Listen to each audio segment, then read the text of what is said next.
नमस्कार, स्वागत है आपका भीम न्यूज कोटा राजस्थान में। विनय सिंघल का अभिवादन स्वीकार कीजिए। अब समाचार विस्तार से। एनपीएस समाप्त कर सभी केंद्र और राज्य सरकार के कर्मचारियों के लिए पुरानी पेंशन योजना ओपीएस बहाली की मांग को लेकर जेएफआरओपीएस एवं All India Railway Men Federation के आह्वान पर आज West Central Railway Employee Union द्वारा विगत 4 दिनों से जारी भूख हड़ताल का समापन हुआ। हड़ताल के अंतिम दिन डीआरएम ऑफिस के बाहर कोटा वर्कशॉप गेट के बाहर आम सभाएं आयोजित की, जिन्हें यूनियन के महामंत्री कॉमरेड मुकेश गालों ने संबोधित किया। यूनियन के सहायक महामंत्री नरेश मालो ने बताया कि दोनों आम सभाओं में भूख हड़ताल स्थल पर उपस्थित कर्मचारियों को संबोधित करते हुए महामंत्री मुकेश गालो ने कहा कि केंद्र सरकार को इस आंदोलन की गूंज सुननी होगी और कर्मचारियों की पुरानी पेंशन की मांग को मानने पर विवश होना पड़ेगा।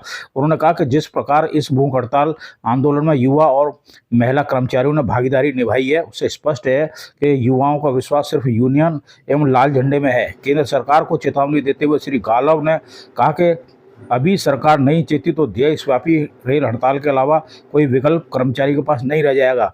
एनपीएस प्रारंभ होने से लेकर अभी तक आंदोलनों पर प्रकाश डालते हुए उन्होंने West Central Railway Employee Union द्वारा इस पूरे अभियान में महत्वपूर्ण भूमिका निभाने के लिए मंडल के युवा कर्मचारियों की विशेष रूप से सराहना की। आज कोटा मंडल के सभी शाखा मुख्यालय विक्रमगढ़ आलोट, श्यामगढ़, रामगंज मंडी, बूंदी, बारा, सवाईमाधोपुर, गंगापुर सिटी, बयाना, Bharatpur, Tughlakabad, Kota workshop, Kota DRM office पर अंतिम दिन भी कर्मचारियों का जोश कम नहीं हुआ। महिला और युवाओं ने ज़्यादा जोश के साथ क्रमिक भूख हड़ताल के अंतिम दिन भी भारी संख्या में कर्मचारियों ने भूख हड़ताल में भाग लिया। कोटा डीआरएम ऑफिस पर आज यूनियन की ओर से कोटा प्रॉपर की सभी शाखाएं संयुक्त रूप से तथा धरने की अगुवाई करते हुए महिला विंग के पदाधिकारी और कर्मचारी भूख हड़ताल पर बैठे। युवा और महिला कर्मचारियों ने भूख हड़ताल स्थल पर उद्बोधन के माध्यम से पेंशन की मांग के प्रति समर्थन व्यक्त किया और स्पष्ट कहा कि वे पुरानी पेंशन के लिए हर संघर्ष को तैयार हैं। घटना स्थल पर भूख हड़ताल पर बैठे कर्मचारियों को यूनियन के कोषाध्यक्ष इरशाद खान, सहायक महामंत्री नरेश मालव, मंडल कार्यकारी अध्यक्ष अजय शर्मा, मंडल उपाध्यक्ष प्रदीप शर्मा, संजय अहिरवार एवं गया प्रसाद, सहायक मंडल सचिव बीएन शर्मा, महिला विंग की कोऑर्डिनेटर ज्ञान दीक्षित, चेयरपर्सन अल्पना शुक्ला, महिला विंग मंडल सचिव ज्योति शर्मा सहित अन्य वक्ताओं ने संबोधित किया।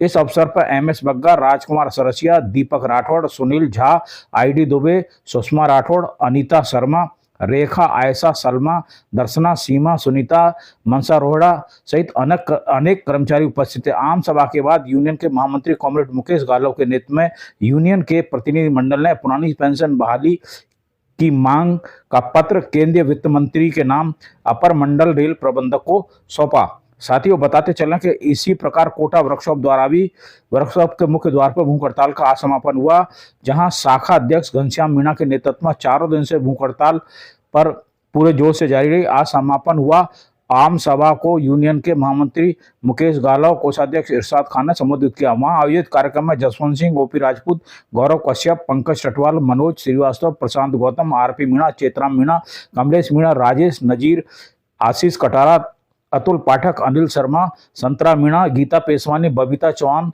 सहित सैकड़ों कर्मचारी उपस्थित रहे। समापन के उपरांत शाखा अध्यक्ष के नेतृत्व में यूनियन के महामंत्री प्रतिनिधि मंडल ने पुरानी पेंशन बहाली हेतु केंद्रीय वित्त मंत्री के नाम ज्ञापन मुख्य कारखाना प्रबंधक को सौंपा।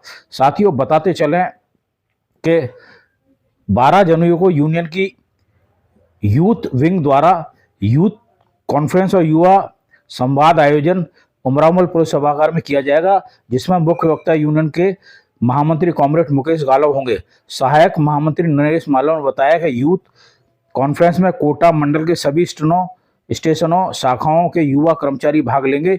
युवा संवाद के माध्यम से अपने कार्य क्षेत्र, कार्य स्थितियां, यूनियन संचालन एवं लीडरशिप स्किल पर खुले मन से अपनी बात कर सकेंगे। आप देख रहे हैं कोटा राजस्थान। यदि कोई भी सरकार नया विधेयक लाती है तो उसको संसद के अंदर लाना चाहिए और संसद में पास कराकर फिर उसको एक्ट बनाना चाहिए, फिर उसके नियम उपनियम बनाने चाहिए और फिर उसको लागू करने का काम होना चाहिए।